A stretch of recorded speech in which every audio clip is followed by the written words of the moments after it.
bienvenidos a esta nueva jornada de entrevistas. Como sabemos, es la Semana del Libro y queremos conocer a más escritores chilenos, tal vez buscar más cultura dentro de ello, ¿no? Es así, porque en este marco de la celebración de la Semana del Libro queremos seguir conociendo a grandes escritores y ver qué piensan sobre la literatura en Chile y como también para los jóvenes y también como para adultos. Y también queremos pillarlos a ver si ustedes están leyendo o no. Queremos saber si conocen distintas cosas porque nos sirve demasiado a nosotros los jóvenes. Y ahora queremos presentarle a nuestra gran invitada, Sara Bertrand. Aquí le pedimos un aplauso para ella. Gracias por invitarme. La verdad es que es primera vez que estoy en esta universidad y me parece que es una iniciativa muy valorable, así que muchas gracias. Como sabemos, usted es periodista, historiadora también. Además de ser. Entonces, Sí, estudié periodismo, historia y después estudié 2 años de teatro. Me gustaba estudiar, pero doy fe de eso. Queremos conocerla más a usted como mujer.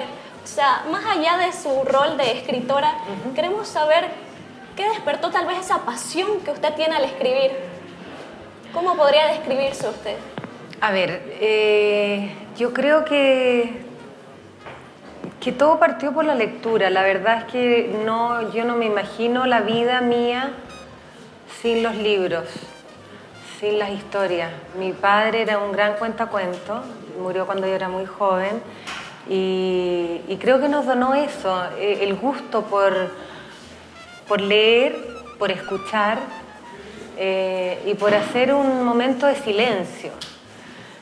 Cuando éramos muy chiquititos nos ponía después de almuerzo, los fines de semana, entonces era el momento de la lectura y nos leía en la mesa familiar y cuando fuimos creciendo empezó a leernos James Bond, las novelas de Ian Fleming, que siempre tenían una parte de sexo. Entonces él llegaba y decía, hacía un silencio y pasaba de página. Y yo como era chica y era busquilla, después todos mis hermanos iban a jugar y yo volvía a la biblioteca, sacaba el libro y veía. ¿Cuántos hermanos tenía usted? Somos 3. Son 3. Entonces, de alguna manera, yo te diría que los libros, las letras, la palabra, el amor por lo bello, por una estética más cuidada, fue algo que siento que me vino de herencia. Y por otra parte, el gusto, como que algo se encendió en mí, entonces yo no me imagino la vida sin estos libros y por lo tanto estudié historia, que historia era horrible, nos hacían leer 3.000, 4.000 páginas para una prueba.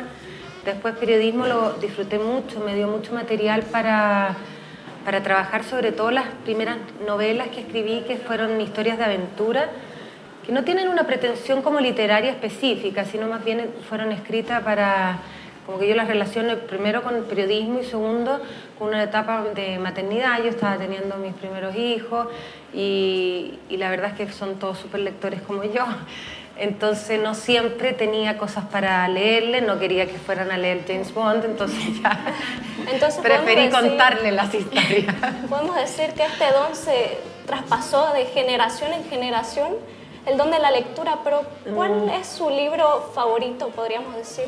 Y yo sí me acuerdo de un libro que me gustó mucho, pero que no es juvenil, y porque yo lo leí a los 12, 13 años, que se llama La tía Julia y el escribidor. Ese libro realmente a mí me tocó como una fibra, me dieron ganas de escribir. ¿Y a qué edad usted empezó a escribir sus primeras, no sé, párrafos o letritas que le venían a la mente?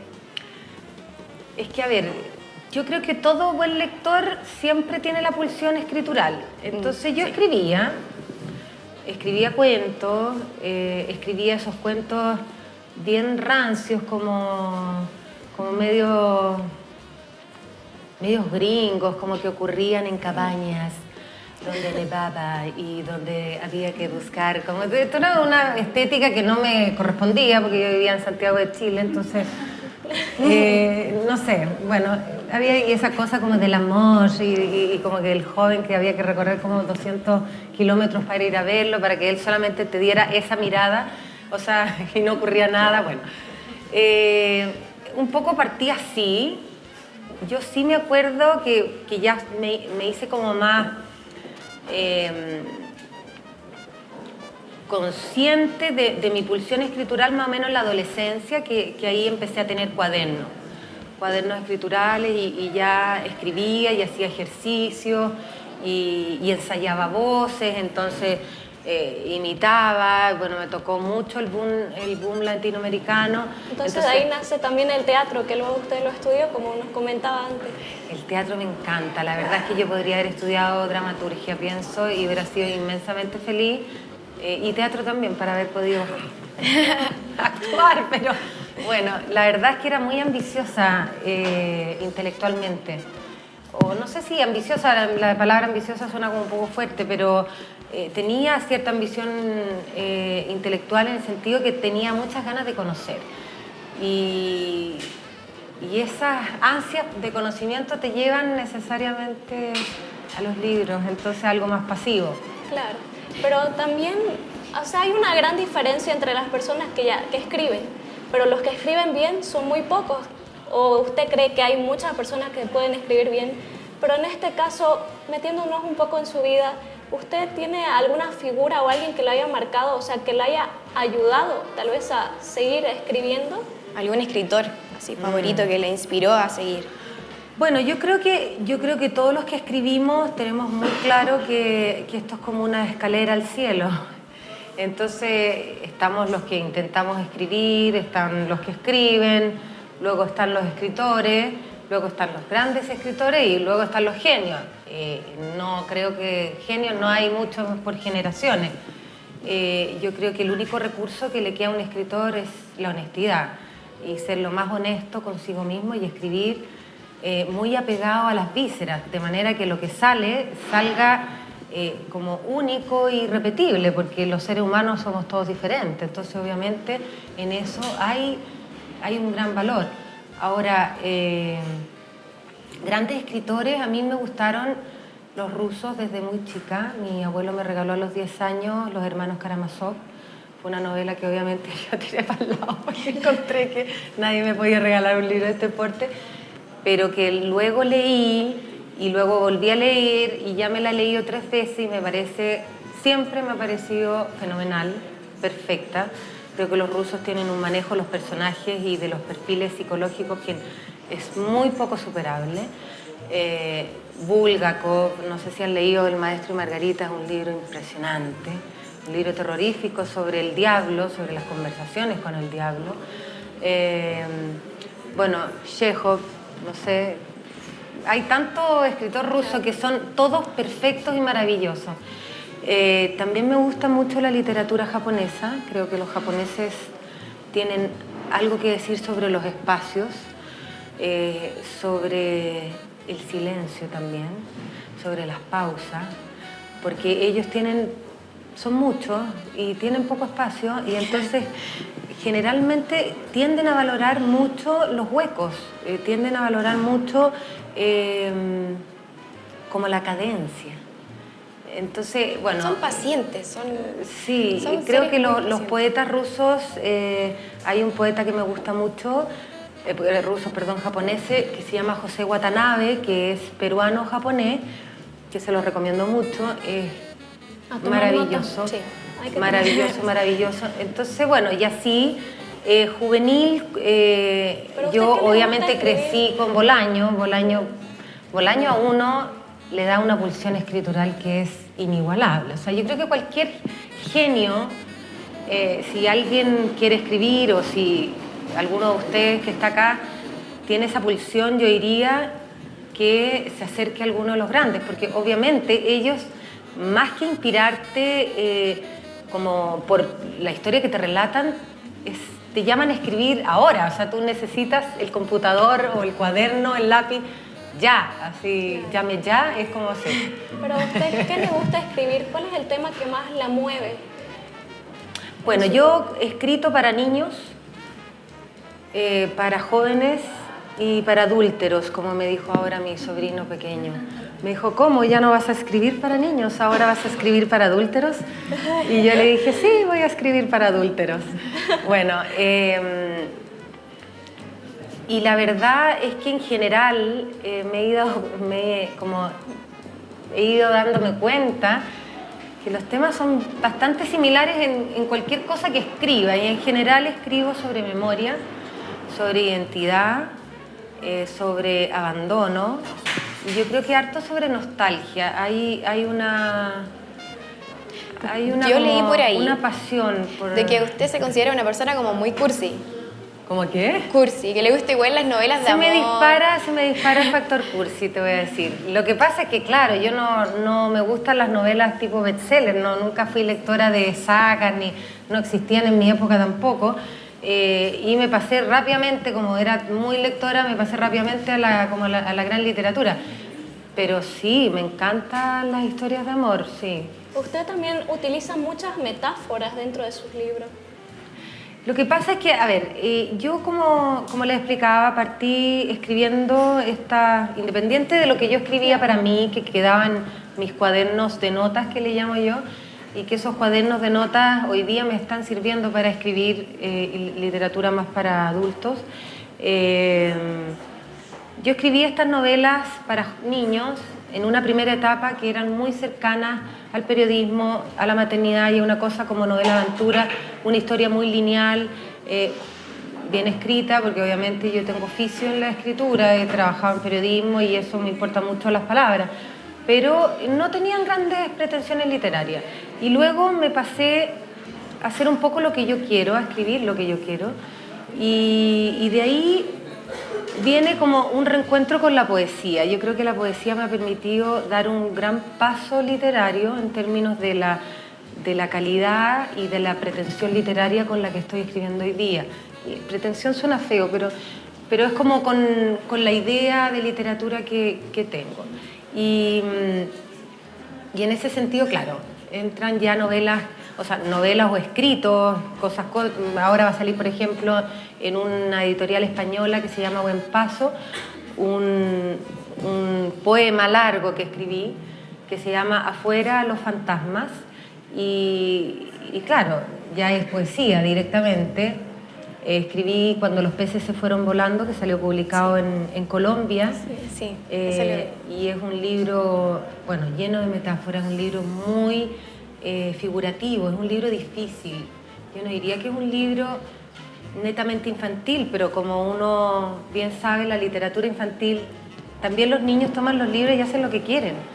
Yo les pasaba ese libro, que es un libro triste, además es un libro sobre el duelo, que yo hablé sobre la muerte de mi padre, fue una manera como de representar la muerte de mi padre en ese libro, y de esta pérdida y como de las pérdidas que me donó esa conciencia de finitud. O sea, cuando uno pierde a su papá, a su mamá o a alguien muy significativo, muy chico, hay una conciencia de que la vida termina, que es finita. ¿Y cómo ve usted la literatura, la cultura?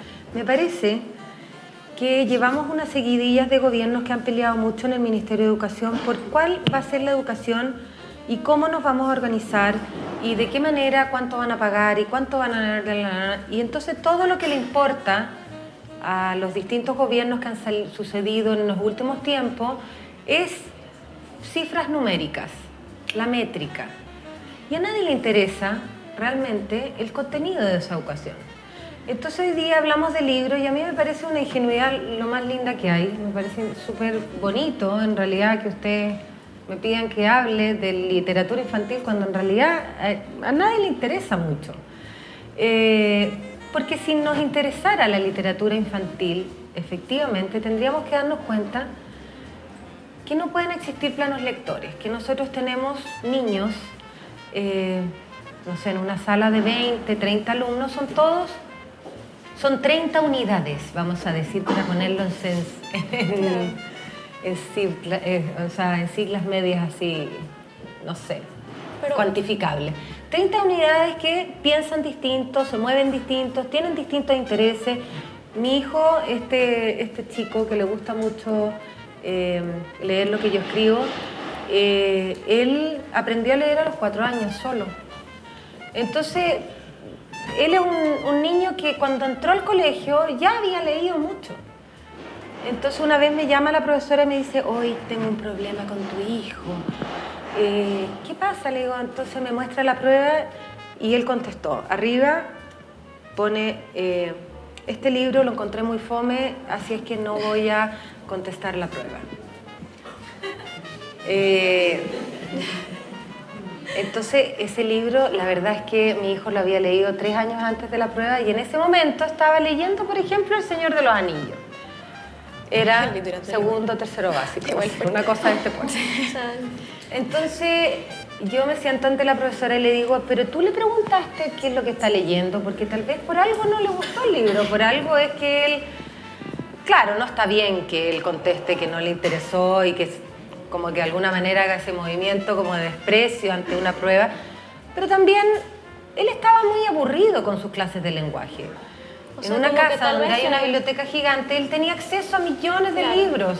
Entonces, yo creo que hoy día, si uno fuera muy responsable con la educación y con la cultura para nuestros niños y nuestros jóvenes, tendría que realmente abrir bibliotecas, disponerles, hacerlos interesantes y verlos, mirarlos a ellos. A ver, cuando yo digo que voy a hablar a los colegios, a los liceos, y no solo he hecho acá, lo he hecho porque a mí me tradujeron una novela en Francia, también me tocó ir a varios lados, ¿no? Sí, a muchos liceos ahí en Francia, en Colombia, México, bueno. Y me encantan los jóvenes, son los más entretenidos que hay. Y es un público que a nadie le gusta, porque nadie los escucha. Pues eso le iba a preguntar, o sea, ¿usted considera que tal vez ahora el gobierno o en general como que se están basando en cosas muy superficiales en cuanto a la enseñanza que se le da a los jóvenes? ¿Usted ha podido verlo desde más de cerca, tal vez, con ellos en distintas charlas? Yo o no tal sé vez si es... con los libros que... Tomar como una evaluación es que no sé a si ellos. Es superficial. Yo creo que la verdad es que de algún modo, y esto puede sonar terrible, pero como que educamos a niños como si estuviéramos en un régimen fascista, o sea, como que queremos que todos los niños sean iguales. Y eso es imposible, la educación no puede ser igual para todos. Claro. Y digo, no puede ser igual para todos, no porque no sea de la misma calidad para todos. Digo que cuando uno tiene 30 alumnos en una sala de clases, tiene 30 posibilidades. 30 posibilidades distintas. Entonces, qué rico que esos niños se sintieran a gusto en las escuelas y pudiesen, no sé, interesarse, enterarse de lo que quieran enterarse, pero yo creo que la educación es muy funcional, claro, muy facilista, y lo que les interesa es la cifra métrica. Entonces, tantos cubos de niños, que son 200.000 niños de esta región, 200.000 del otro, 200, entonces todos esos recibieron educación, no sé cuánto, recibieron... Claro, ¿y de qué forma usted cree que se puede abarcar las grandes temáticas que ahora son el aborto o los femicidios? ¿De qué manera se les puede entregar, digamos, lo que está sucediendo actualmente a los jóvenes? Porque hay muchos, hasta personas adultas, que no conocen muy bien lo que se está manejando actualmente. Entonces, ¿de qué manera usted cree que puede ser eso? ¿De qué manera se puede abarcar? Bueno, lo que me estás preguntando es complicado, porque en realidad es en términos de criterio. Yo creo que lo que uno debiera preocuparse es en educar seres humanos capaces de escoger. Porque si tú me preguntas si yo estoy a favor o en contra del aborto, yo te voy a decir que yo estoy a favor de las mujeres. Y eso implica que de repente una mujer decida abortar, pues bueno, ¿me entiendes? O sea, yo creo que ahí nos estamos metiendo en un tema que es muy íntimo, sí, muy personal, y que hay que ver lo que es abortar para una mujer, las consecuencias que tiene, es un dolor que queda para toda la vida. O sea, yo creo que la liviandad con que se tocan muchos temas es parte de la superficialidad y el poco interés que hay en la educación de los jóvenes chilenos. Porque si nosotros queremos educar jóvenes que sean adultos criteriosos, que sepan escoger y sepan decidir, tenemos que preocuparnos de darles esos elementos para que ellos puedan tener los criterios o las herramientas necesarias para hacer y tomar buenas decisiones. Y estos criterios pueden ser obtenidos a través de la literatura también. Podría también entregarles así como un consejo también de qué se podría hacer para los jóvenes para que cambien como esta opinión y puedan salir de esta burbuja que se podría decir que están. ¿Cuál sería como su consejo? Hablando? ¿De que se están como independizando mucho como le mencionaba anteriormente, con la era de la tecnología, prefieren más que nada jugar un juego a leer un libro o prepararse para estudiar en el colegio. ¿Sabes qué? Yo le tengo mucha fe a los jóvenes. Yo no creo que ellos sean estúpidos, para nada. Creo que hay gente muy interesante, muy inteligente, muy valiosa y que saben perfectamente que los adultos no están ni ahí con ellos. Entonces, ¿para qué perder el tiempo? Yo pienso que la era tecnológica nos afecta a todos, además, ojo, yo me he pillado muchas veces y uno, pucha, que pierde tiempo con eso. O sea, yo ahora como que me hago planes quinquenales, me autoimpongo, no voy a sacar el celular de la cartera mientras estoy escribiendo.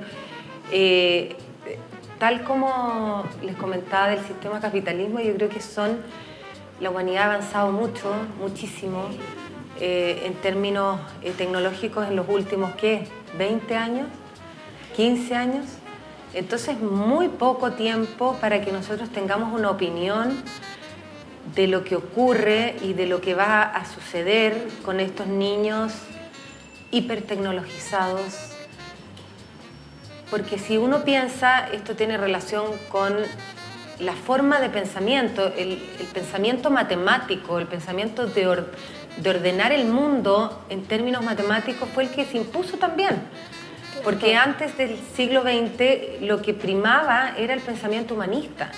El mundo se explicaba a través de la palabra y la palabra permitía que este mundo fuera explicado y alcanzaba para explicarlo. Hoy día, ¿tú cómo explicas los metabytes, los gigabytes, o sea, yo ya ni siquiera sé los nombres? No puedes explicar ese mundo. Entonces tampoco puedes tener como una conciencia clara de cuáles son las consecuencias para cada uno de nosotros. Yo creo que uno tiene que ir pasito a pasito, como dicen en Chiloé, y preocuparse de que, no sé, los alumnos se interesen, de que hagan este tipo de cosas. Ustedes mismos están haciendo esto, podrían estar pegados a un juego electrónico y están acá. O sea, eso, como que entre todos preocuparnos y apoyarnos y saber que si no nos vamos a perder como seres humanos. Bueno, le damos de verdad otra vez las gracias por haber estado en este programa, en esta semana del libro que estamos acá impartiendo en la universidad y darte... que sigas y que tu hijo ojalá sigan con escribir y que veamos más escritores acá chilenos que ya poco a poco ya se han ido ya cambiando de generaciones.